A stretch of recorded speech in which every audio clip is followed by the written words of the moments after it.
নখেই তাসবিহ গুনতে হবে, হাতের নখেই সুবহানাল্লাহ, আলহামদুলিল্লাহ, আল্লাহু আকবার এগুলো গুনতে হবে। তাসবিহ দানায় গণনা করা যাবে না। যাদের বাড়িতে তাসবিহ দানা রয়েছে তাসবিহ দানা ছিঁড়ে ফেলে দিতে হবে। তাসবিহ দানায় তাসবিহ গণনা করলে অবশ্যই পাপ হবে। কি জন্য পাপ হবে? দাইলামি শরীফের মধ্যে একটি হাদিস এসেছে, আলী রাদিয়াল্লাহু আনহু قال قال رسول الله صلى الله عليه وسلم, আলী রাদিয়াল্লাহু আনহু বলেন, রাসূল সাল্লাল্লাহু আলাইহি ওয়াসাল্লাম বলেছেন, নি'মাল মাযকুরা সুবহা, তাসবিহ দানায় তাসবিহ গণনা করা কতই না উত্তম। অথচ এই হাদিসের প্রত্যেকটি রাবী, প্রত্যেকটি বর্ণনাকারী হলেন দুর্বল, ত্রুটিপূর্ণ।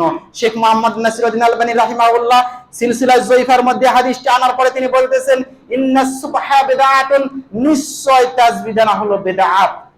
তাসবিহ দানা কি? বিদআত। লাম তাকুন ফি আহাদ রাসূলুল্লাহ সাল্লাল্লাহু আলাইহি ওয়াসাল্লাম, ইন্নামা হাদাসাত বা'দাহু। এটা রাসূল সাল্লাল্লাহু আলাইহি সাল্লামের যুগে তাসবিহ দানা ছিল না, পরবর্তী যুগে এটি আবিষ্কার করা হয়েছে। এটা ইসলামের প্রাথমিক যুগে ছিল না। আপনাকে হাতের আঙ্গুলে তাসবিহ গণনা করতে হবে। তাসবিহ দানা থাকলে অবশ্যই ছিঁড়ে ফেলে দিতে হবে, দূরে নিক্ষেপ করতে হবে। ওটাতে আমল করা যাবে না, করলে বিদআত হবে।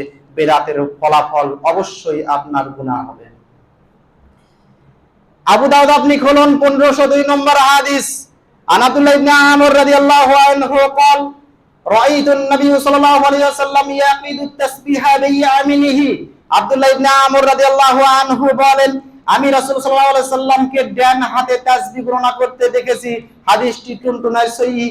হাদিসটি আবু দাউদের মধ্যে এসেছে 1502 নম্বর হাদিস। এরপরে আপনি তিরমিজি শরীফ খুলুন 3486 নম্বর হাদিস। আন উসাইরাত রাদিয়াল্লাহু আনহু قالت, উসাইরাত রাদিয়াল্লাহু আনহা বলেন, রাসূল সাল্লাল্লাহু আলাইহি ওয়াসাল্লাম আমাদেরকে বলেছেন, আলাইকুম বিতাসবিহ ওয়াত তাহলিল ওয়াত তাকদিস, তোমরা বেশি বেশি করে সুবহানাল্লাহ, আলহামদুলিল্লাহ এবং পবিত্রতা বর্ণনা করবে। ওয়ালা তাগফুলনা, তোমরা গাফিলতি করবে না। ফাতানসাউনা তাওহীদ, তাহলে তোমরা তাওহীদকে ভুলে যাবে। ওয়া আকিদনা বিল আনামিলি, তোমরা ডান হাতের আঙ্গুল সমূহে তাসবিহ গণনা করবে। ফা ইন্নাহুন্না মাসউলাতুন মুস্তানতাকাতুন, কারণ এই আঙ্গুলগুলো, হাতের আঙ্গুলগুলো কিয়ামতের দিন জিজ্ঞাসিত হইবে এবং কথা বলবে।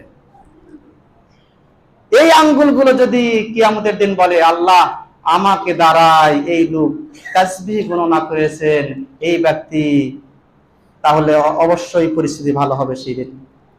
এই হাতে যদি সাক্ষ্য দেয়, আল-ইয়াউমা নাখতিমু আলা আফওয়াহিহিম ওয়া তুকাল্লিমুনা আইদিহিম ওয়া তাশহাদু আরজুলুহুম বিমা কানু ইয়াকসিবুন, সেই দিন মানুষের মুখে মোহরাঙ্কিত করা হইবে, মুখ বন্ধ করে দেওয়া হইবে।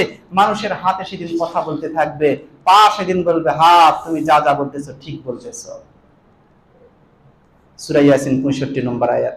তাহলে অবশ্যই আমাদেরকে ডান হাতের আঙ্গুলে তাসবিহ গণনা করতে হবে, তাসবিহ দানায় তাসবিহ গণনা করা যাবে না।